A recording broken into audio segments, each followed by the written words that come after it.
सबसे पहला प्रश्न है आज के वीडियो का कि गुरुत्वाकर्षण बल की अनुपस्थिति में वस्तु का भार निम्न में से क्या होगा। अगर गुरुत्वाकर्षण बल नहीं है तब वस्तु का भार पूछा गया है, तो इसका सही जवाब होगा मित्रों कि अगर गुरुत्वाकर्षण बल ही नहीं होगा तो वस्तु का भार भी नहीं होगा, वस्तु भारहीन हो जाएगी। उसी तरीके से जैसे कि हमने एक प्रश्न देखा हुआ था कि अगर घर्षण नहीं है तब चल पाएंगे, जी नहीं चल पाएंगे, चलना असंभव हो जाएगा। ओके, सतह पर चलना असंभव हो जाएगा, ऐसे सतह पर जहां घर्षण बल कितना हो, शून्य हो। ओके, अगला प्रश्न है कि ड्यूटेरियम निम्न में से किसका समस्थानिक है, तो इसका सही जवाब है मित्रों ऑप्शन सी, हाइड्रोजन। अगला प्रश्न है कि श्वसन के दौरान मनुष्य के द्वारा ग्रहण की जाने वाली गैस मुख्यतः कौन सी होती है, तो श्वसन के दौरान मनुष्य के द्वारा सामान्य रूप से ऑक्सीजन ग्रहण की जाती है। अगला प्रश्न है कि इस खाद्य श्रृंखला में ऊर्जा का प्रवाह होता है कैसे, तो ये कैसे होता है भाई, एक दिशीय होता है। प्रश्न है कि पारतंत्र में ऊर्जा का प्राथमिक स्रोत क्या होता है, तो पारतंत्र में ऊर्जा का प्राथमिक स्रोत होता है सूर्य का प्रकाश।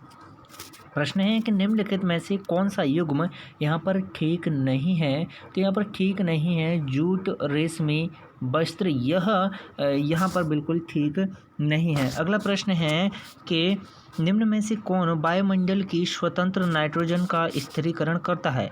ध्यान दीजिएगा, काफ़ी महत्वपूर्ण प्रश्न है। तो स्वतंत्र नाइट्रोजन का स्थिरीकरण करता है प्यारे दोस्तों नीली हरी शैवाल। प्रश्न है कि एक पोषण स्तर से दूसरे पोषण स्तर पर ऊर्जा का कितना भाग स्थानांतरित होता है, तो एक पोषण स्तर से दूसरे पोषण स्तर पर ऊर्जा का 10% भाग स्थानांतरित होता है। प्रश्न है कि वायुमंडल में नाइट्रोजन गैस की प्रतिशत मात्रा कितनी होती है, तो प्यारे दोस्तों वायुमंडल में नाइट्रोजन गैस की प्रतिशत मात्रा होती है 78.09%।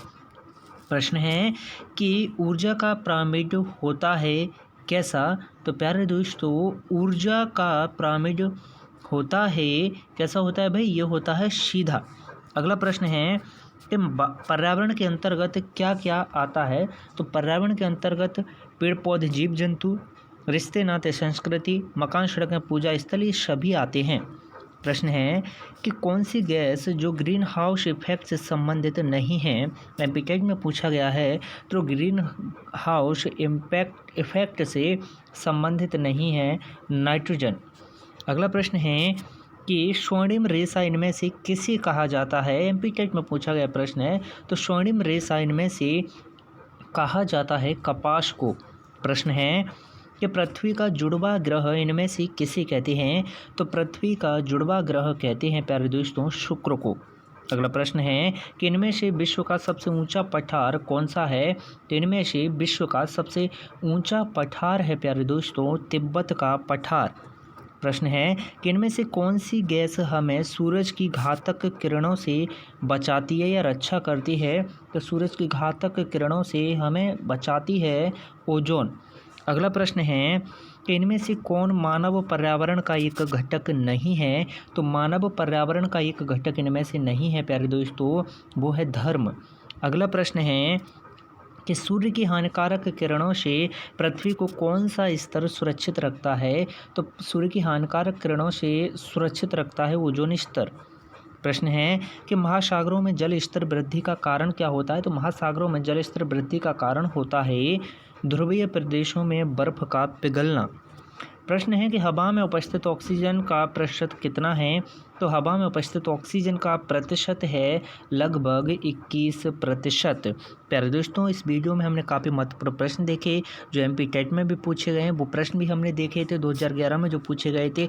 इसी तरह के वीडियोज़ के लिए आप बने रहिएगा तेज एजुकेशन टीम के साथ। तब तक के लिए नमस्कार।